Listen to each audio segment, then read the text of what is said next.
Hey, welcome to another video of Ben Ryobi. So today we're going to do a review about the brand netter from Ryobi. So this one, the part number is P320. I don't know if you can see that here. P320. That's a 18 gauge brand nail that goes in this.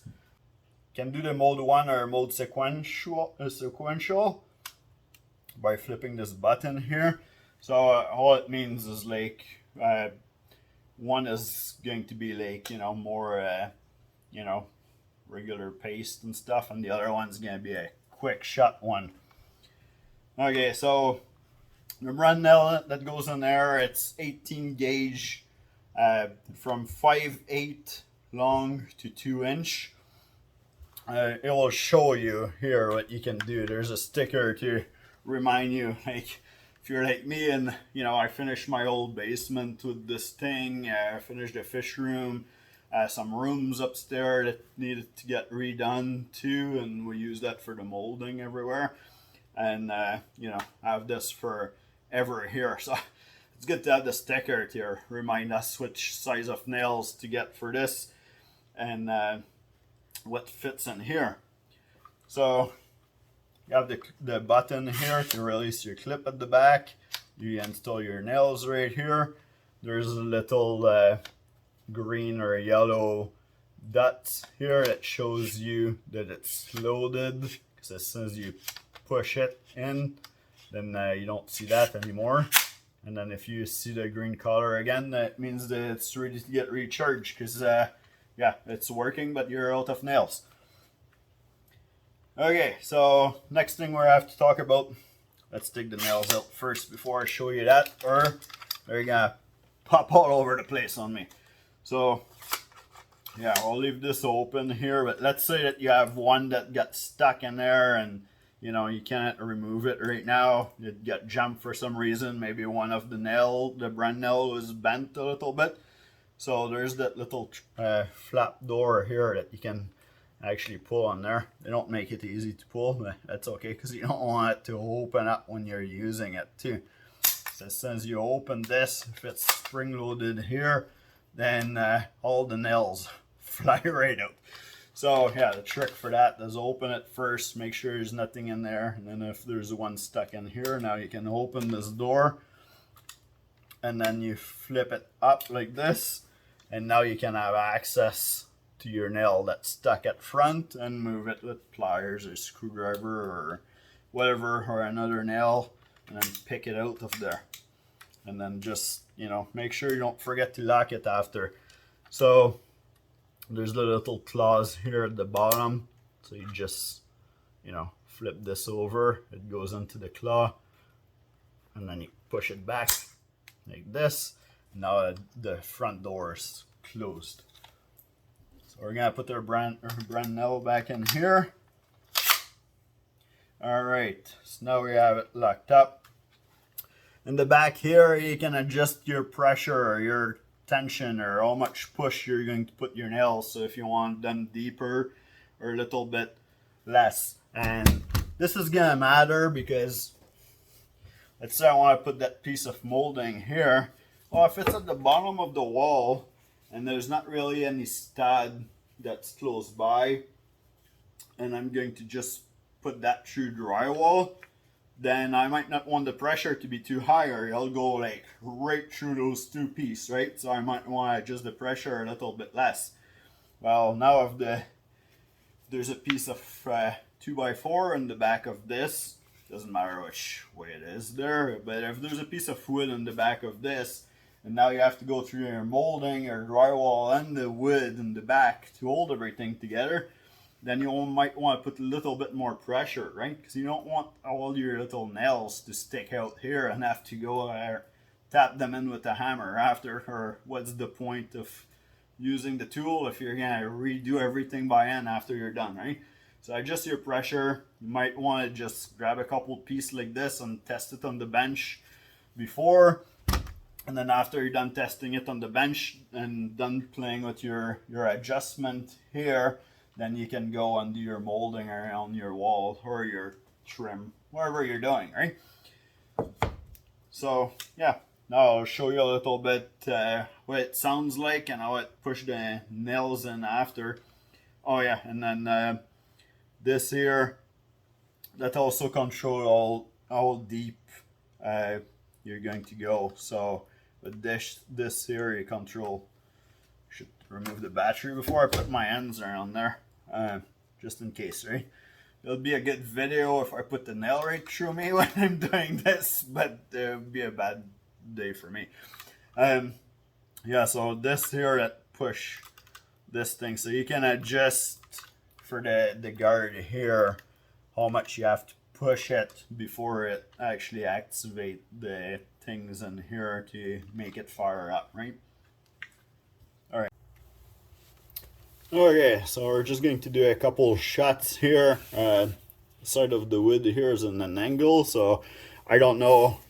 It's been a while since I used this thing here, so I don't know how much pressure there is, but we're gonna see if the nail goes right through both by just pushing it here, but over top of the wood, so I don't damage all the floor here. So as soon as you have it down like this and it ready to fire up, you just have to press the trigger and it'll go.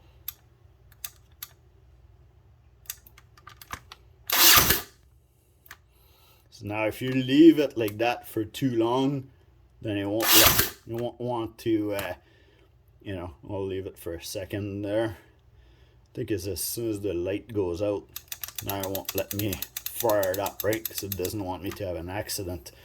Now you see that go right through here, and it actually went a little bit too deep into the sole. The second one wasn't too bad, but we had a little bit more, or more on the thickness of the molding here.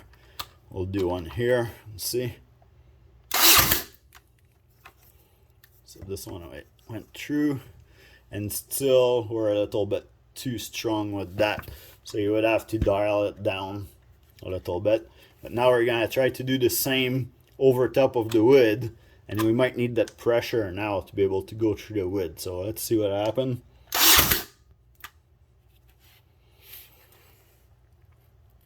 So still a little bit too much pressure here. I don't see actually the brand nail in there because it went pretty deep. So we're going to go to the minus here. So we'll turn it down a little bit. See what happens if we go to the next one. Still a little bit too much.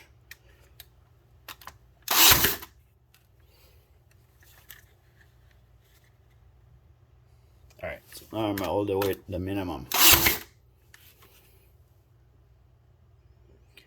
Yeah, that's pretty good.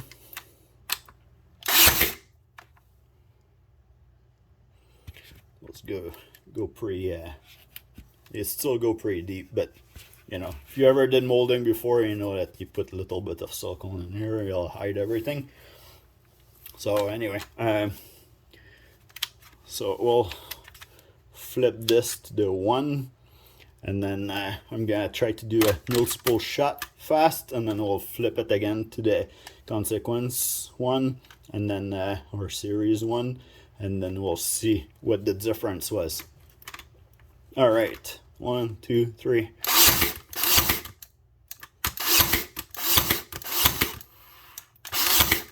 So it's taking a bit of time to actually make the air prime faster to do our next shot. So now I flip the switch, and then we're gonna try again.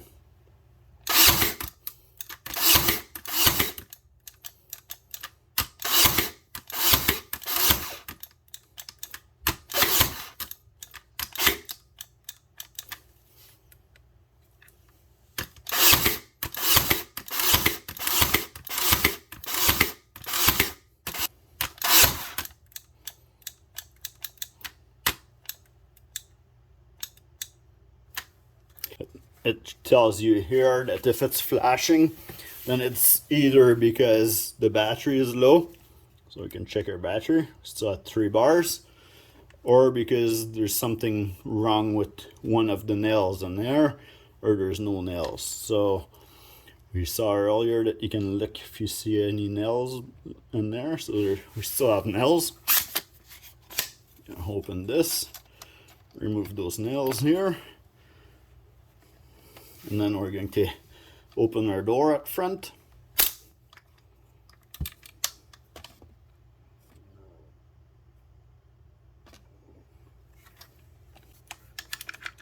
I don't see no nails stuck in there. So I think we're just gonna do a reset with the battery now. We're gonna close this door here.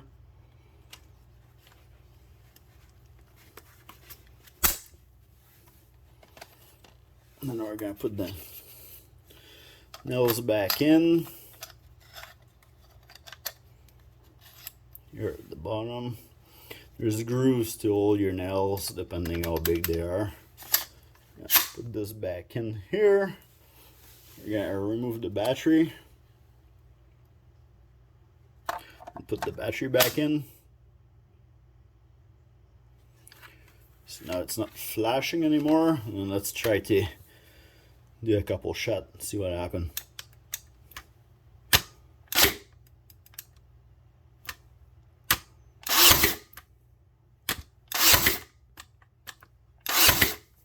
So yeah, it's fine. It's probably because it's stopped halfway through the stroke, or maybe I hit another nail because I put tons of them, right? Maybe I hit another nail as we were trying to do it, and then it put some resistance in there. So that might have been what the issue was. But anyway, just removing the battery here and waiting a second after we saw that nothing else was wrong with the tool. Actually put everything back together properly, right, and make it work again. I'll try it again.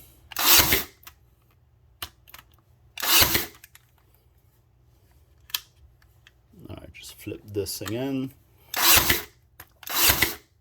I don't really notice any difference with the switch here, subsequential or one nail at the time there. Personally, if you do a lot more than that, or you're working on a construction site, then maybe you're going faster than me around the room to do everything, so you might notice a difference. But for me personally, a home user, I don't see the difference. It also show you here on the side there what the size of fastener. It also shows you in standard, and it shows you in matrix. So this brand Miller has been a really good tool for us. Like I said earlier, we were able to do lots of renovation around our house and finish the trim in our basement and bathroom, and actually doing some other trim work and putting a couple little cabinet together for smaller stuff like drawers and things like that needed a couple brand nail at the end there that were getting loose a bit. So that was a really handy tool, and I think right now in Canada anyway they're on sale for $90 or $99. So yeah, a really good buy, save you lots of time, and if you already have tons of batteries, then you might as well have another Ryobi tool to go with your set. All right, cheers.